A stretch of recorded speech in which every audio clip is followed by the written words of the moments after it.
আমার আজকে সকালটা একটু অন্যরকম ভাবে শুরু হয়েছে, প্রতিদিনের মতো শুরু হয়নি। আল্লাহ তাআলা আমার পরিবারকে মহা একটা বিপদের থেকে বাঁচাইছে। আল্লাহ তাআলার কাছে লাখো কোটি শুকরিয়া। আমি একটা জিনিস বিশ্বাস করি, ছোট ছোট ভালো কাজের কারণে কিন্তু বড় বড় বিপদ থেকে রক্ষা পাওয়া যায়। হয়তো এমন কোনো একটা ভালো কাজ করছিলাম যার কারণে আজকে একটা মহা বিপদ থেকে বাঁচছি। হ্যালো এভরিওয়ান, আসসালামু আলাইকুম। সবাই কেমন আছেন? আল্লাহর রহমতে আমিও ভালো আছি। আমি প্রতিনিয়ত আল্লাহ তাআলার কাছে শুকরিয়া আদায় করি সবকিছুতেই। আমি প্রায় সময় একটু লেট করে ঘুমাই। গতকালকে রাত্রে কিন্তু আমি অনেক রাত পর্যন্ত জেগেছিলাম।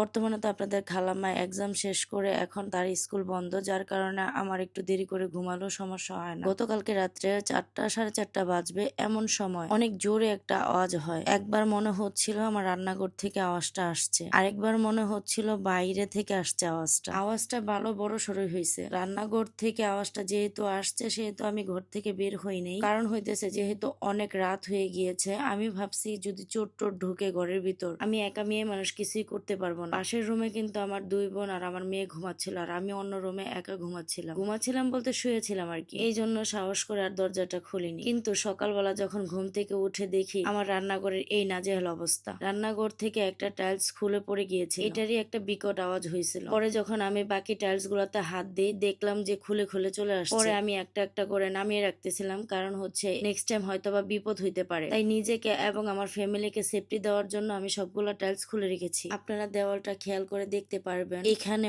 অনেক বাজেভাবে কাজ করা হয়েছে, যার কারণে টাইলস গুলো খুলে আসতে বাধ্য হয়েছে। আমি যখন এই বাসাটা ভাড়া নেই তখন এই দেওয়ালটা যখন আমি ধুইতে গেছিলাম তখনই আমার দেওয়ালটার প্রতি একটু সন্দেহ তৈরি হয়েছিল। মনে হয়েছিল টাইলস গুলো একটু শূন্যের উপর ভাইসা আছে, যে কোনো মুহূর্তে এগুলো পড়ে যেতে পারে। আমার সেই সন্দেহটাই 2 বছর পর সাকসেস হইল। যাই হোক, আল্লাহ তাআলার কাছে লাখো কোটি শুকরিয়া, এমন একটা বিপদের থেকে আল্লাহ তাআলা রক্ষা করছে। বাই চান্স আল্লাহ না করুক যদি আমরা রান্না করে থাকতাম আর এরকম একটা ঘটনা ঘটতো, হয়তো বা কেউ আহত হইতো। আর যদি রান্না বসানো থাকতো তাহলে তো কোনো কথাই ছিল না। যাই হোক, ভাবলে কেমন যেন লাগে। তো এই যে আমার হাতে যে ফুলগুলা দেখতেছেন, এই ফুলগুলা কিন্তু আমার এক ছোট বোন এনে দিয়েছে আমাকে। ও আজকে সকাল সকাল আমার বাসায় আসছে বেড়াইতে বলতে ঘুরতে আসছে আর কি। যেহেতু আমার বাবার বাড়ি কাছেই, সেই জন্য একটু ঘুরতে আসছে সকাল সকাল। তো আমি হচ্ছে এই কাচের ঝাড়টার মধ্যে সুন্দর করে এভাবে ফুলগুলা রেখে দিয়েছি। খুব কিউট লাগতেছে তাই না? মনে হচ্ছে একটা ফুলদানির মধ্যে ফুলগুলা রেখে দিয়েছি। ফুলগুলা হয়তো বা টাকা দিয়ে কেনা না, কিন্তু ফুলের ডিজাইনটা আমার কাছে খুব ভালো লাগছে। মনে হচ্ছিল যে সূর্যমুখী ফুল। এই ফুলটা দিয়ে হচ্ছে আপনাদের খালাম্মাকে একবার গায়ে হলুদের সাজ সাজেছিলাম। তখনকার ভিডিও গুলো এখন নাই, হয়তো বা ফেসবুকে ঘাটাঘাটি করলে পাওয়া যাবে।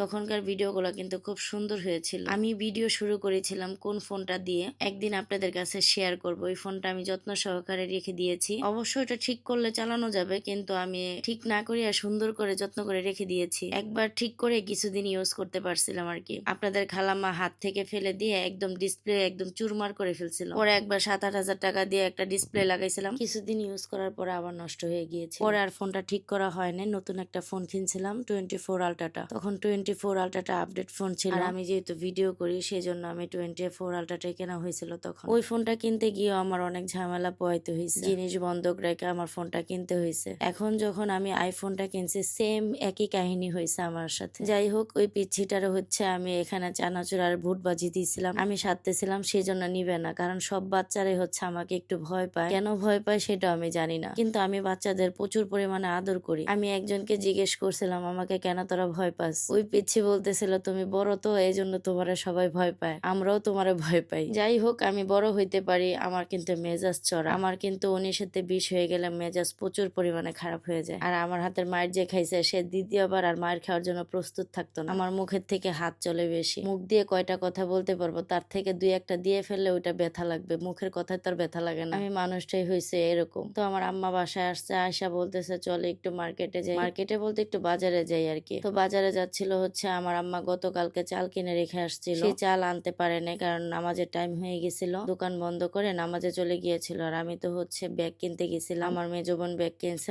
ওর ব্যাগ কেনা দেখে আমি ওই 2টা পার্স ব্যাগ কিনছি। ওইটাও ভিডিওতে দেখাবো, নেক্সট ব্লগে দেখতে পারবেন আর কি। তো বাজারে গেলে যেটা হয়, মেয়ে মানুষ বলে কথা, আর যেহেতু একটা সংসার আছে, সংসারে কত কিছুই না লাগে, তো টুকিটাকে আমি হচ্ছে দেখতে থাকি। আমি আগের তুলনায় একটু ঘন এখন বাইরে বের হই। মাঝখান দিয়ে হচ্ছে একটু ডিপ্রেশনে পড়ে গিয়েছিলাম, এখনো পর্যন্ত ওইটা কাটে নাই, মানসিক রোগীর মতো আচরণ করি। বর্তমানে এমন একটা অবস্থা হয়েছে, হুটহাট করে না মেজাজ অনেক পরিমাণ চড়া হয়ে যায়, উদাও অনেক রাগ হইটা যায়, যে রাগটা আমি নিজের প্রতি নিজে কন্ট্রোল করতে পারি না। এই জন্য সবাই বলতেছে বাহিরে বের হইলে একটু মাইন্ড ফ্রেশ হবে আর ভালো লাগবে। তো বাজার থেকে আসার পথে আমি হচ্ছে আমাদের এলাকার বাজারে আমি নেমে গিয়েছিলাম। আমার কাছে টাকা ছিল না, বিকাশের থেকে টাকা উঠাবো। বিকাশ থেকে টাকা উঠে কিছু ফল কিনেছিলাম। আমাদের প্রতিবেশী এক খালু হয়, উনি একটু অসুস্থ, আর উনি আমার মেয়েকে দেখতে চাইছে। ওই খালুর জন্য কিছু ফল কিনেছিলাম। যেহেতু অসুস্থ মানুষ, তার জন্য কিছু ফল কেনাটা উত্তম। তো সেই খালুকে দেখতে যাচ্ছি। আমি কিন্তু আমার বাসায় যাইনি, আমি গেছিলাম আমার বাবার বাড়িতে। তো বাজার থেকে আসতে আসতে কিন্তু একটু রাত হয়ে গিয়েছিল। সেই অন্ধকার দিয়ে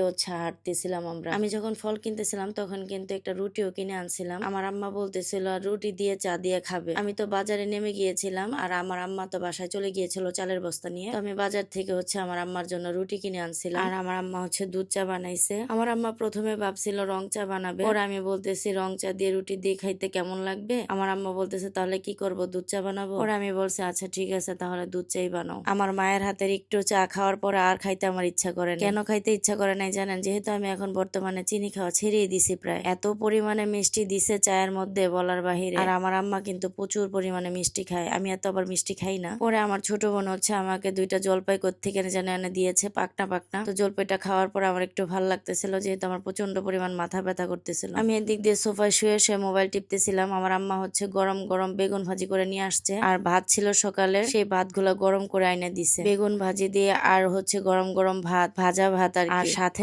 কাঁচামরিচ। আমি আবার বাজার থেকে কাঁচামরিচ কিনে নিয়ে আসছিলাম। আমার আবার কিছুদিন যাবত কাঁচামরিচটা খাইতে খুব ভালো লাগে ভাতের সাথে। কাঁচামরিচ এভাবে চাপা চাপা খাইতে যে কি পরিমাণ স্বাদ লাগে বলার বাহিরে। এই জন্য আমি কাঁচামরিচ গুলা কিনে আনছিলাম। আর শুকনা মরিচ খাইলে কিন্তু গ্যাস্ট্রিকের প্রবলেম বেশি হয়, আমার যেহেতু গ্যাসের প্রবলেম বেশি। দুপুরবেলা আমার আম্মা আজকে একটা তরকারি রান্না করছে শিম দিয়ে। তরকারিটা এত পরিমাণে মজা হয়েছিল, আমি সেই লোভে আজকে 2 বেলা ভাত খাইছি। যেই মানুষ 1 বেলা ভাত খায় না, আজকে সেই 2 বেলা ভাত খাওয়া হয়েছে। যাই হোক, আজকে আমার ব্লগ ভিডিওটা আপনাদের কাছে কেমন লাগলো অবশ্যই কমেন্টের মাধ্যমে জানাতে ভুলবেন না। আজকের মতো আল্লাহ হাফেজ।